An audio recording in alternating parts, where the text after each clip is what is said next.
Salut YouTube, je suis Aled Maguina et je te souhaite la bienvenue sur ma chaîne. Je suis trop contente de la vidéo d'aujourd'hui parce que je vais parler d'un de mes sujets préférés. Il s'agit des sacs à main. Et oui, je ne suis pas seule, je suis accompagnée d'un de mes derniers bébés. Mais avant ça, es-tu abonné? Je répète, es-tu abonné? Si tu es abonné, je voulais prendre le temps en ce jour de Saint-Valentin de te présenter toute ma gratitude. Vous êtes aujourd'hui 64 personnes à me suivre sur cette chaîne. Je sais qu'à l'échelle de YouTube, c'est très peu, mais pour avoir déjà fait de la modération de talk, 64 personnes dans une pièce, c'est énorme. Donc, merci infiniment, je suis hyper contente. Sinon, qu'est-ce que tu attends? Pour toute objectivité, les sujets ici sont intéressants, donc moi je te conseille vivement de t'abonner. Bon allez, j'arrête avec la page pub, rentrons dans le vif du sujet. Alors suite à ma vidéo d'il y a un an intitulée Confession d'une amoureuse des sacs à main, j'ai voulu réitérer l'expérience sous un format un peu différent. Petite parenthèse, ma vidéo en question elle comptabilise aujourd'hui, je pense, à peu près 528 vues, ce qui est énorme pour une bébé chaîne, donc c'est vachement cool. Et si tu n'as pas vu cette vidéo, je te mettrai le lien en barre de description. Trêve de bavardage, je te présente mon sac à main noir en cuir de veau, en forme de cœur bien entendu, comme tu peux le voir, de la marque Coach. Alors, il n'était pas dans ma wishlist, enfin dans la wishlist dont je vous ai parlé dans la vidéo de l'année dernière. C'était un gros coup de cœur. Et en fait, même, j'ai un peu envie de dire, cet achat est relevé limite de la gratification immédiate. Mais bon, ça c'est un sujet qu'on verra dans une prochaine vidéo. Mais parlons déjà de la marque. Si tu n'as jamais entendu parler de Coach, il s'agit d'une marque new-yorkaise qui a été créée en 1941 par des artisans qui sont spécialisés dans la maroquinerie de haute qualité et qui est arrivée en France en 2010. En ce qui me concerne, je l'ai découverte lors de mon tout premier voyage à New York en 2008. À l'époque, je voyais les sacs de la marque monogrammés un peu partout, surtout dans des outlets type Bloomingdale's et TJ Maxx, si je me souviens bien. Mais ils ne m'attiraient pas plus que ça. J'étais déjà hyper fan de sacs à main, hein. Mais ces sacs-là ne m'attiraient pas plus que ça parce que je les trouvais trop tape à l'œil avec ce côté monogrammé et la marque placardée dessus. Et au final, ne connaissant pas la marque plus que ça, c'est resté comme une marque d'outlet dans mon jeune esprit de l'époque. Du coup, l'année dernière, je faisais du lèche-vitrine sur un site de vente événementielle et je suis tombée sur la marque Coach. En regardant un peu, en naviguant dans les différentes catégories de produits, je suis tombée sur ce modèle de sac et j'ai tout de suite eu un coup de cœur parce qu'il est totalement épuré et simple. Et par contre, ce que j'ai remarqué, c'est que je pense que ça doit être une ancienne collection puisqu'il y a marqué le nom de la marque en entier, donc Coach, avec les symboles associés, alors que sur les nouveaux modèles, on a juste un petit C simple, épuré. Je pense, peut-être que je me trompe, hein, mais j'ai l'impression que la marque elle a pris cette direction classique de beaucoup d'autres marques haut de gamme, voire luxe, avec un branding plus, on va dire, épuré, minimaliste.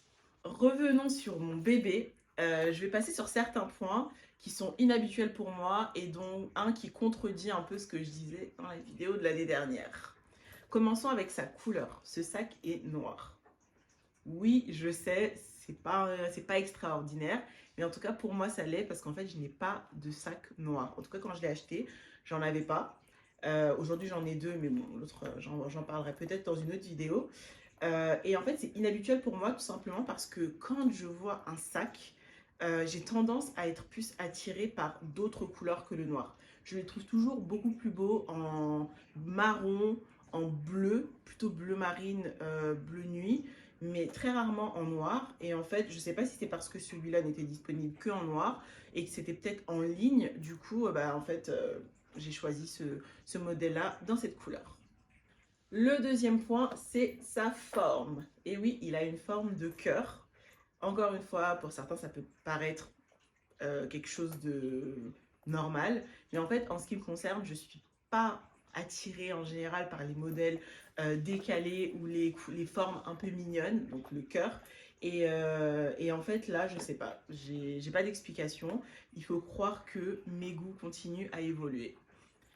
Le dernier point, c'est sa taille. Il se trouve que ce sac est plus petit que mon sac pollen, le numéro 1 mini, dont je vous ai parlé dans la vidéo de l'année dernière et que je vous ai montré. Et en fait, ce que je disais l'année dernière, et chose sur laquelle je pense que je me contredis aujourd'hui, c'est que normalement, le pollen numéro 1 mini, c'était ma taille minimum en termes de sac. Et en fait, là, je me retrouve avec un sac encore plus petit. Petit certes, mais pratique parce qu'en fait, il me permet de transporter le minimum dont j'ai besoin, ce qui pour moi est indispensable.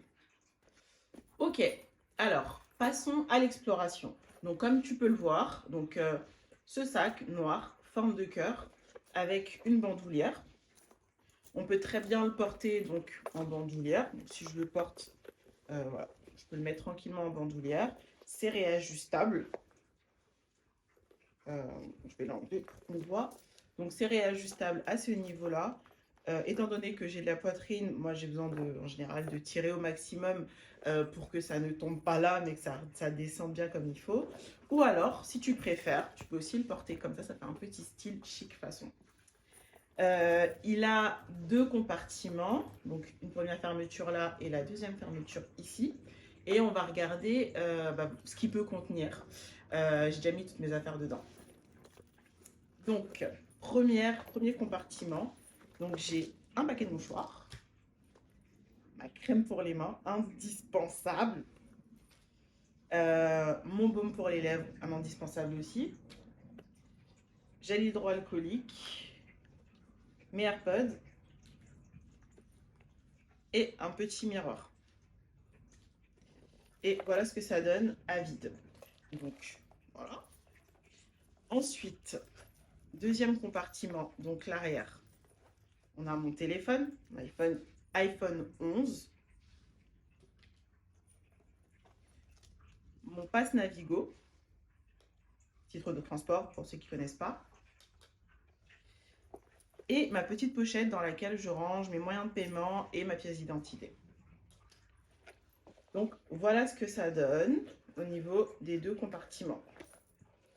Alors, il y a juste un point sur lequel là j'ai triché en réalité. Parce que pour moi, en fait, la taille minimum acceptable pour moi d'un sac, c'est un sac qui peut en fait contenir mon téléphone.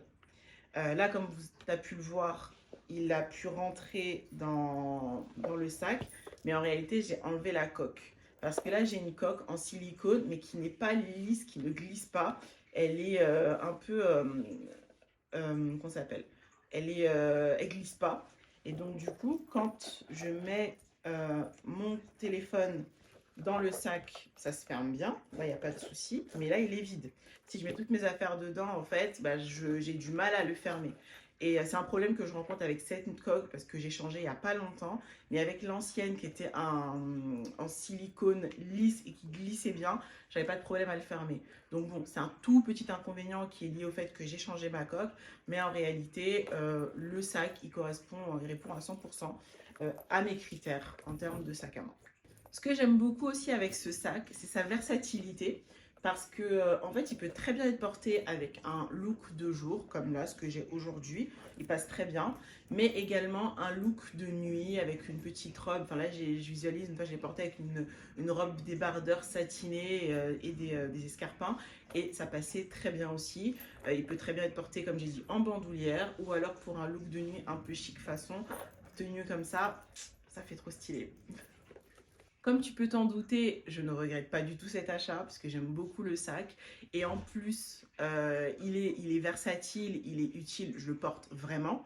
Et c'était une crainte en fait parce que l'année dernière quand je l'ai reçu, j'ai ressenti un peu de culpabilité parce que je me suis dit bon c'est un achat coup de cœur, c'est un achat qui n'était pas prévu et en général quand on a ce genre d'achat on se retrouve avec des produits en fait qui vont rester au fond du placard et qu'on va jamais porter. Surtout que là comme je vous ai dit c'est un sac à main noir en forme de cœur, c'est pas du tout le genre de produit vers lesquels je me tourne en général, mais au final là je suis contente parce que je le porte très régulièrement. Au début je le portais un peu pour aller au boulot mais je me suis dit je vais le préserver et quand je sors, que ce soit la journée ou le soir, je le mets et j'aime énormément.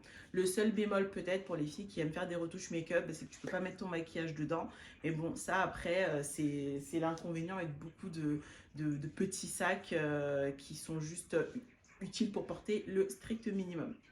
Voilà pour cette vidéo. Alors, est-ce que tu l'aimes autant que moi, mon petit cœur?